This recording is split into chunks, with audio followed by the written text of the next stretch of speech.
Yo, guys, this is Ben Smallen, and I'm here with my second place Madolche deck profile from the Albuquerque, New Mexico regionals today. This is my third top 8 on Madolche within the last year, but I was like excited, like after this event, I'm just gonna retire the deck for a bit, back to like cashier tier grind, and let's go for the rest of the events with that. But I just want to get one last run of this deck before it kind of like just kind of got rolled by cashier, and kind of worked out my favor. So yeah, let's get on the deck. So to start, we had 3 petting sets. It's kind of funny because like in this deck, I originally thought Angela is the best card before because she works with monsters in your grave or not. But now like this is just the best card because of the Vernusylph. So like this is just broken. So Angeli is just a fire blossom from the deck. Shout out Chris. We're always resolving this twice in the same turn. 3 Hoot Cake. I've seen a lot of people play like 2 of this. I just think this is insane because the thing is, like, there's a lot of hands where you'll like normal this, and then you'll draw like Lotto with a Vern name, and then you use the Vern name to reborn this back and then trigger the Hoot Cake, and you haven't used the Hoot Cake effect yet. So like it's pretty gas.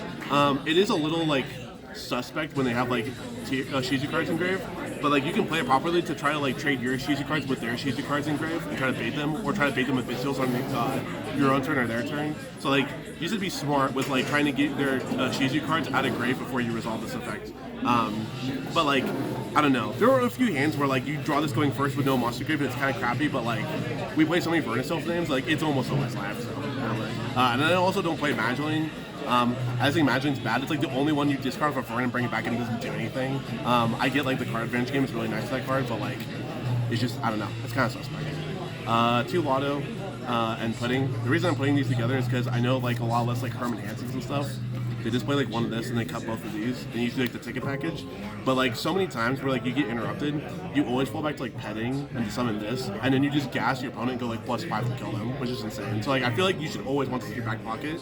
And drawing the second one of this is like not nearly as bad as it was before for the same reason I said, where you just dump it with the Vernusylph and then reborn it back. So.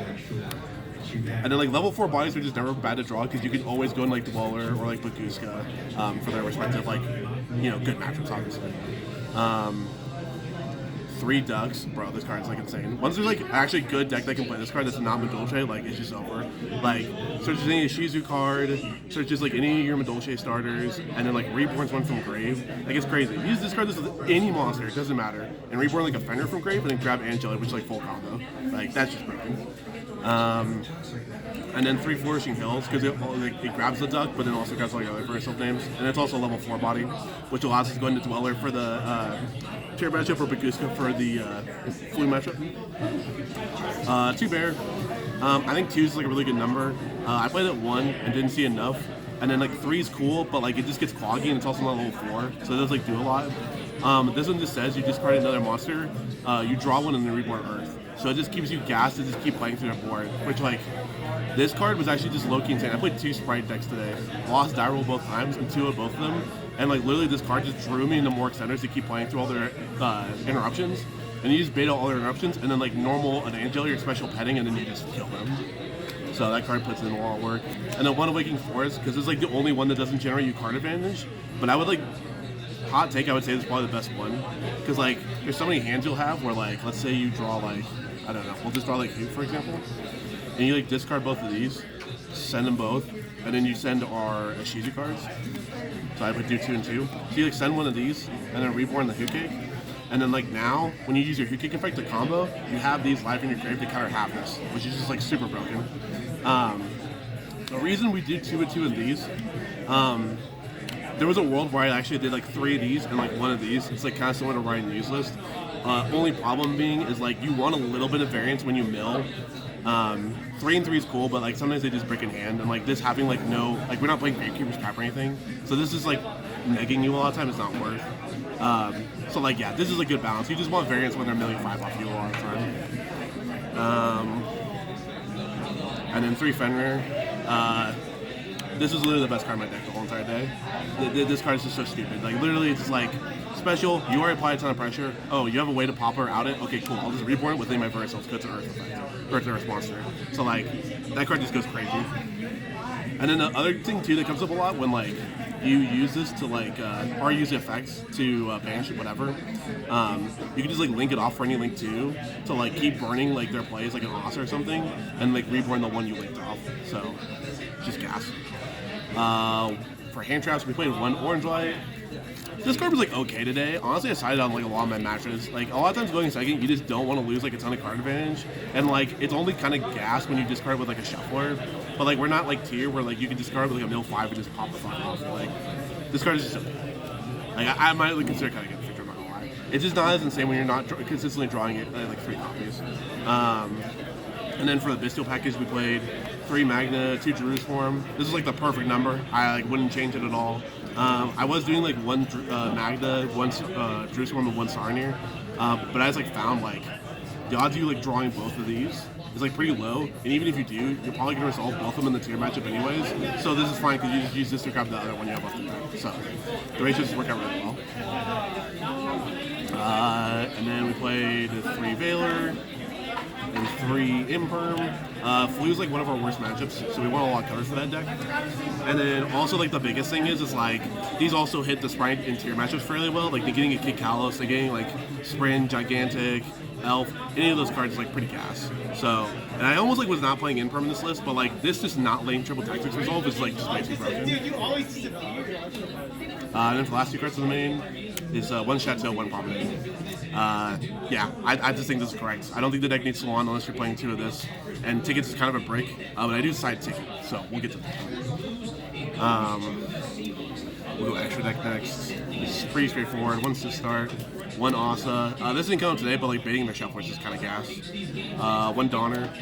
This game like once today. This is usually your Albuquerque, and like I was saying earlier, where you like link off the Fenrir. This is just another pop to add to the board, and it's pretty good. Even when you like Vernusylph locked into Earth effects, it's still live. So, IP, Unicorn, Avermax. So like there are times like where you have like 2 Verns in hand to do your combo, but you can't get 2 level 4s unfilled before you're locked in the Madolches. But you can get a level 3 and level 4. So usually what I do with those 2 is make the IP and then do full combo because you'll end on IP with Sistart and Glass. So like that's just like crazy because you just IP with the Sistart to make Avermax in tier, or against like the Sprite matchup or like the Flu, you can just go into Unicorn instead. And we have like so much card advantage, like we just never cared about this card. So. Except for the Lynx, Xyz, Glass 2, Tiramisu 2, Alaba 2. I'm really glad I played all these 2 because I played Cashier tier round 1 and he was just unicorning me to the Shower Realm, so if I played one of any of these, I would have been completely destroyed. So, but I think 2-1 of all these is like a good ratio. I would not change it at all. I think that's pretty standard at this point. MVPs of the day, the Dweller and Baguska. This is like pass turn, and like some like game states against Sprite, or like Flu is just a free win with Nominee Negate, and then like Dweller is like obviously it's Dweller, like you have to play it. And then the 1 Zeus. I summoned it 1 time today against Sword Soul, and it's kind of cracked when I did summon it, but yeah. So 42 in the main, 15 extra, obviously. Side deck, we played 3 Ash. At a smaller regional, this is like super generic to cover like all your like weird rogue matchups and stuff. So like this is good against Flu, it's crazy against Exosister, it's good against Sprite, and like honestly a lot of times I actually like this against Sprite way better than the Bestials. Unless you're going second, then like obviously Bestials are good to break boards. But like this is just good generic hand trap, especially for like Exosister and Flu.